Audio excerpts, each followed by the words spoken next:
Hello everyone, welcome to SSC Mathon. Today we are going to discuss about the geometry revision class.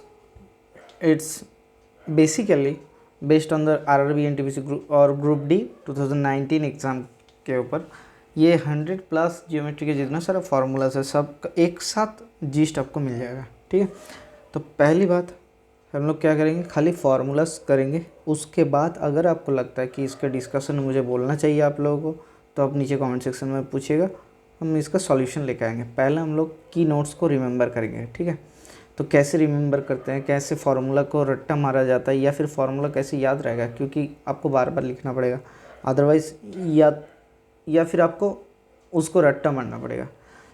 जिन लोगों को ये chapter हो चुका है या फिर जिन लोगों का जियोमेट्री कवर हो चुका है, ये उनके लिए नहीं है, या फिर ये वो भी कर सकते हैं। आप लोग कैसे करेंगे, आप एक बार इसको रिवीजन पर्पस से यूज़ कर लीजिए। उसके बाद जिसको नहीं आता है कुछ इस रिलेटेड टॉपिक, तो वो मुझे बताइए, हम लोग बता देंगे। ओके, तो चलिए पहले टॉपिक में देख लेते हैं। पहला थिंग, एक ट्रायंगल ले लेते हैं, ए बी सी एक ट्रायंगल। इसमें एक मीडियन होता है ए डी। मीडियन का मतलब होता है जो ऑपोजिट साइड को एक straight line from the vertex which is bisect the opposite side, मतलब ऑपोजिट साइड को जो दो भाग में डिवाइड किया जाता है। एक मीडियन होता है B C, sorry A D B E, and तीसरा मीडियन होता है सी एफ। ठीक है, हम लोग पकड़ लेते हैं ये तीनों मीडियन है। Let's take it another ink. Okay, A D B E and C F are three medians. ठीक है, तो A D B plus B E plus C F अगर किया जाए, मतलब sum of the medians are always less than A B plus B C plus C A. Basic concept होता है। Normally अगर इसको कैसे पता है कि अगर एक पॉइंट से आप स्ट्रेट लाइन खींच रहे हो, ठीक है, एक पॉइंट से आप एक ट्रायंगल में, ये जो मीडियन होता है ये हमेशा इस लाइन से छोटा होगा। तो ये लाइन कौन सा है, ये साइड है।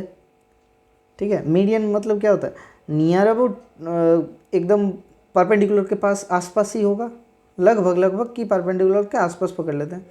तो मीडियन क्या होता है, ये लेंथ में ये छोटा होता है साइड से। अगर एक साइड से छोटा है तो टोटल साइड का सम जितना होगा वो always greater than equals to median होता है।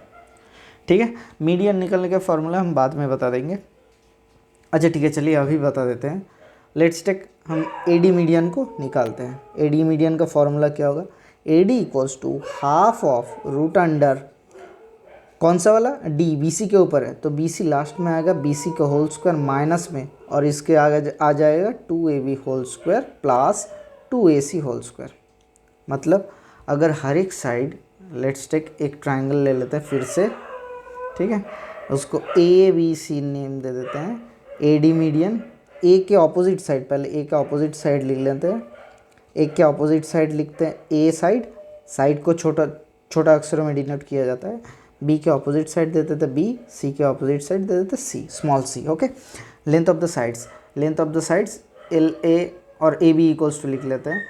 B C equals to A, अच्छा A C equals to B and A B equals to C. अच्छा, तो इसे कैसे याद करेंगे कि अगर ए पॉइंट से हम लोग मीडियन खींच रहे ए डी, जिस साइड के ऊपर हमारा मीडियन आएगा, जिस साइड के ऊपर हमारा मीडियन आएगा वो क्या होगा, माइनस में रहेगा। तो हाफ ऑफ, बाकी क्या हो जा रहा है, 2b square plus 2c square minus a square. तो ये लेंथ कौन सा है, ए डी मीडियन का लेंथ। तो length of median AD median, किसी भी मीडियन का फॉर्मूला आपके पास आ जाएगा। तो ये 2 नंबर पॉइंट था। जैसे एग्जांपल ले लेते हैं, अगर लेंथ ऑफ मीडियन हमारा लेट्स टेक साइड्स, ठीक है, 3 साइड्स ले लेते हैं ट्रायंगल के, 3 साइड्स ले लेते हैं, ए बी सी ट्रायंगल। तो एक साइड ले लेते हैं हम लोग, ओहो, ए बी सी ट्रायंगल, एक साइड ले लेते हैं हम लोग 6, दूसरा साइड ले लेते हैं 8, तीसरा साइड ले लेते हैं 9। तो इसका AD मीडियन 6 साइड के ऊपर कितना होगा, AD मीडियन ऑन 6 के ऊपर कितना होगा, आप हमें कमेंट सेक्शन में बताइएगा। ओके, तो चलिए देखते हैं तीसरा वाला पॉइंट, थर्ड पॉइंट। एक नॉर्मल कॉन्सेप्ट होता है क्या ना, ट्रायंगल ABC के नॉर्मल कॉन्सेप्ट क्या होता है कि in triangle ABC, any triangle ABC 3 कोण का साम कितना होता है, angle A plus angle B plus angle C equals to 180 degree आता है। हाँ सर 180 डिग्री आता है, ये तो हमें मालूम है, ठीक है। अच्छा, अभी अगर हम लोग एक चीज़ सोचते हैं कि इसी टाइप का एक एसएससी में हर बार क्वेश्चन आता था, एसएससी सीजीएल में, एसएससी सीएचएसएल में भी बोल सकते हैं, 2016 से पहले एक ऐसे डायमंड शेप दे दिया जाता था जिसका angle A, angle B, angle C, angle D, angle E, मतलब कौन सा एंगल, एंगल A मतलब ये वाला एंगल, एंगल B ये एंगल, एंगल C इसका, एंगल D इसका, एंगल E इसका, इन पांचों एंगल का साम कितना होगा क्वेश्चन में पूछा जाता था। इन पांचों एंगल का साम होता है 180 डिग्री, सबसे बड़ी बात, ठीक है। तो कैसे हो जाएगा, तो ये प्रूफ करने का अभी ज़रूरत नहीं है। अब अगर आपको लगेगा कि प्रूफ चाहिए तो मुझे बताइएगा, मैं बोल दूंगा। लेकिन ये याद रखना कि फॉर ए पेंटागन स्टार ये 5 डायमंड हेड टाइप का होगा या फिर 5 पॉइंट होगा, ऐसे रिमेंबर रख सकते हो। तो पांचों एंगल का साम होता है 180 डिग्री।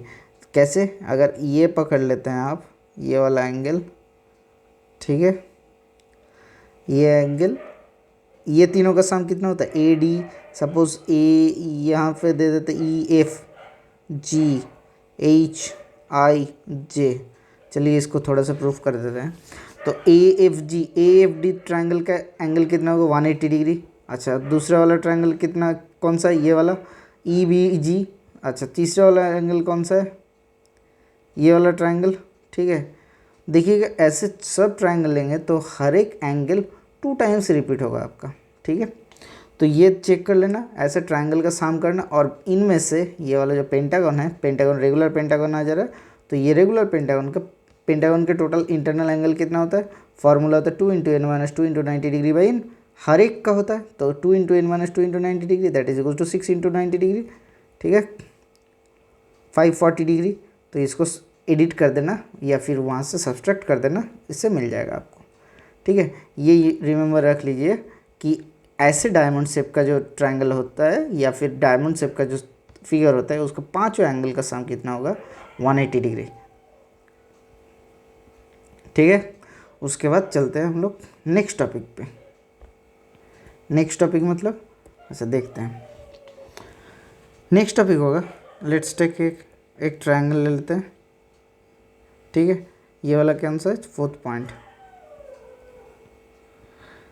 ट्रायंगल ले लेते हैं। इस ट्रायंगल में ABC तीनों साइड का नाम वर्टेक्स का नाम है, और वर्टेक्स का ऑपोजिट वाला साइड A, ऑपोजिट वाला साइड B, ऑपोजिट वाला साइड C पकड़ लेते हैं, ठीक है। अच्छा, अभी क्या करता है कि ये C, लेट्स टेक ये वाला C angle, suppose C angle biggest है, पकड़ लेते हैं, ठीक है। C is the biggest side,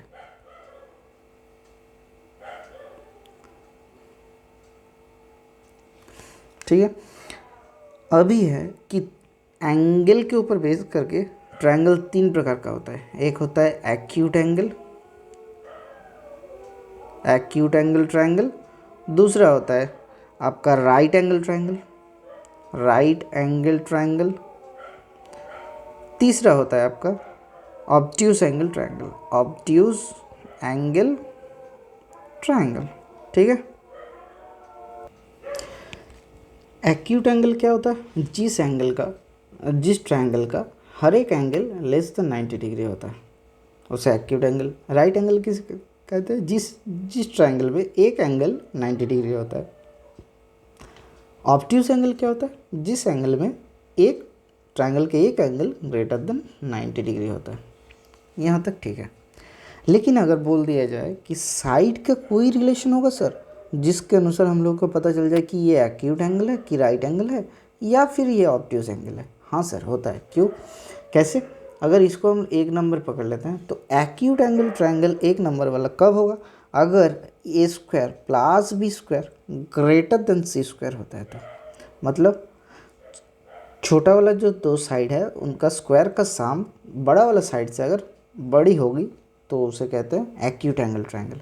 इसको अगर हम लोग दो नंबर पकड़ लेते हैं तो राइट एंगल ट्रायंगल कब होगा? सर राइट एंगल ट्रायंगल तब होता है अगर A square plus B square that is equals to C square होता है। ये तो मालूम है, पाइथागोरस थ्योरम होता है पिथागोरस के अनुसार। उसके बाद तीसरा वाला पॉइंट, अगर ऑब्ट्यूज एंगल को हम लोग 3 नंबर पॉइंट पकड़ लेते हैं तो तीसरा वाला पॉइंट होता है A square plus B square less than C square अगर होता है तो ऑब्ट्यूज एंगल होता है। ठीक है। अच्छा, अभी ये तो हो गया एंगल के बेस के अनुसार ट्रायंगल का हो जा रहा कि कौन सा ट्रायंगल। अगर यही चीज़ हम लोग अगर साइड के अनुसार करते हैं तो क्या होता है? साइड पकड़ लेते हैं तो ये 5th पॉइंट साइड हो गया। इक्विलैटरल ट्रायंगल क्या होता है? एक ट्रायंगल जिसका हर एक साइड एक ही होता है, इक्विलैटरल और आइसोस्केलिस, और एक होता है स्केलिन ट्रायंगल। ठीक है, क्या बोल, ए होता है इक्विलैटरल, एक होता है दो साइड से अगर इक्वल हो जाए तो उसको कहते हैं आइसोस्केलिस, जिसका तीनों साइड डिफरेंट है, ऑल साइड्स डिफरेंट लेंथ्स, उसे कहते हैं scalene, SCALIN। Let's take a scalene triangle. Okay, क्या पकड़ लेते हैं? एक स्केलिन ट्रायंगल पकड़ लेते हैं ABC। एक स्केलिन ट्रायंगल ले लेते हैं, ये A है, ये B है, ये C है वर्टेक्स, इसका साइड A होता है, इसका साइड C पकड़ लेते हैं, इसका साइड B पकड़ लेते हैं। ठीक, यहाँ तक क्लियर। अगर साइड ABC किसी भी एंगल, अगर साइड तीनों का साइड मालूम है, ठीक है, सपोज A का लेंथ दिया हुआ है 2, B का लेंथ दिया हुआ है 3, C का लेंथ दिया हुआ है 5। अगर बोल दिया जाए कि भाई साहब आप एंगल निकालो, ठीक है, कैसे निकालेंगे? फॉर द ट्रायंगल ABC अगर C एंगल को निकालना है, cos C, cosine of C, इसका फॉर्मूला क्या होता है? इसका फॉर्मूला होता है A square plus B square minus C square by 2AB। जो C एंगल निकालना है, अगर हमें C निकालना है तो इसके लिए क्या होगा? C माइनस में होगा, बाकी फार्मूला आप चेक कर लीजिए। अगर हमें निकालना है cos B that is equals to, इस एंगल B है तो बड़ा एंगल हो जाएगा, cos B equals to A square plus C square minus B square by 2AC। अगर हमें निकालना है सपोज हमें निकालना है cos A is equals to B square plus C square minus A square divided by 2BC। ठीक है, ये आ जा रहा है आपका 5th फार्मूला। एंगल निकालना क्या है, इसे कहते हैं कोसाइन फार्मूला कहा जाता है इन ट्रिकोनोमेट्रिक टर्म्स में। ये क्लास 11-12 में आप लोग अगर साइंस लेकर पढ़े हो तो आपको मालूम है cos A cos B cos C कैसे निकाला जाता है। इसका भी खूब बहुत ही ईजी इसका सॉल्यूशन होता है। इसका सॉल्यूशन अभी बाद में कभी बात करेंगे, पहले अभी फार्मूला याद कर लेते हैं, उसके बाद पॉइंट नंबर 6 पे हम लोग चल जाते हैं। ठीक है, 6 नंबर पॉइंट क्या बोला गया? लेट्स टेक एक ट्रायंगल ले लेते हैं, वैसे ही एक ट्रायंगल ले लिए। ठीक है, उसके बाद क्या करते हैं? उसके बाद इसको नाम दे देते हैं ABC। ये साइड अगर A होगा, लेट्स टेक ये साइड A होता है, ठीक है। अगर AD एक straight line which is angle bisector, AD is angle bisector,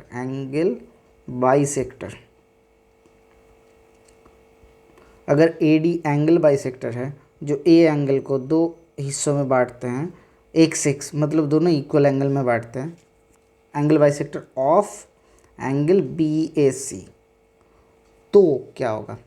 angle bisector होता क्या है? सामने वाला जो साइड होता है उसको कॉरस्पॉन्डिंग साइड के रेशियो में डिवाइड करता है। अगर ये A साइड है, ये C साइड है, C वर्टेक्स के ऑपोजिट साइड स्मॉल c से डिनोट किया जाता है, B वर्टेक्स के ऑपोजिट साइड का लेंथ स्मॉल b से डिनोट किया जाता है। तो बोला जाता है कि एंगल बाइसेक्टर ऑपोजिट साइड को according to their side ratio, corresponding side ratio के अनुसार डिवाइड करता है। इसका मतलब ये सी आ जा रहा है, ये आपका सी आ जाए, ओहो, ये आपका सी आ जाएगा और ये आपका पी आ जाएगा। That means C is to B के रेशियो में ए को डिवाइड करता है। दैट मीन्स अगर ये ए डी था, ठीक है, ये एक्स था, अगर यहाँ से बोला जाता है कि B D by D C, ऐसा प्रूफ हो जाएगा, equals to A B by A C equals to C by B आ जाएगा। ठीक है, पॉइंट नंबर 7 से हम लोग चलते हैं। पॉइंट नंबर 7 क्या दिया हुआ है? अच्छा, एक ट्रायंगल ले लेते हैं वैसे ही उसी तरह से, ठीक है।